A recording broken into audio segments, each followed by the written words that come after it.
আমি আশা করব আমাকে যেভাবে আপনারা গ্রহণ করে নিয়েছেন, আমাদের প্রিয় ভাই হাসনাত আবদুল্লাহকেও আপনারা সেভাবে গ্রহণ করে নেবেন এবং আগামী দিনে একটি সমৃদ্ধ বাংলাদেশ বিনির্মাণের ক্ষেত্রে আপনারা ভূমিকা পালন করবেন। সাইফুল ইসলাম শহীদ ভাই উনি এই জোটের জন্য ইনসাফের প্রশ্নে উনি ওনার মনোনয়ন প্রত্যাহার করে নিয়ে উনি যে উদারতার পরিচয় দিয়েছেন সেটি আমরা আমাদের পরবর্তীতে কার্যক্রম, আমাদের ইনসাফের প্রতি আমাদের কমিটমেন্ট, দেশের প্রতি আমাদের কমিটমেন্টের মধ্য দিয়ে ওনার প্রত্যাহারের প্রতি আমরা আমাদের মর্যাদা অবশ্যই রাখবো ইনশাআল্লাহ। উনি যে উদারতার পরিচয় দিয়েছেন আমরা বিভিন্ন সময় দেখেছি, বিভিন্ন জায়গায় মনোনয়ন প্রত্যাহার করার ক্ষেত্রে বিভিন্ন ধরনের জটিলতা তৈরি হয়। সেক্ষেত্রে দেখা যায়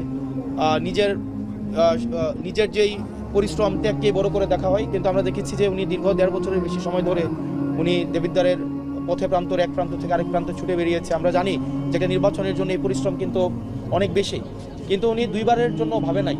এটা আমাদের জন্য আসলে এই আন্তরিকতার প্রতি আমি সবসময় কৃতজ্ঞ থাকবো।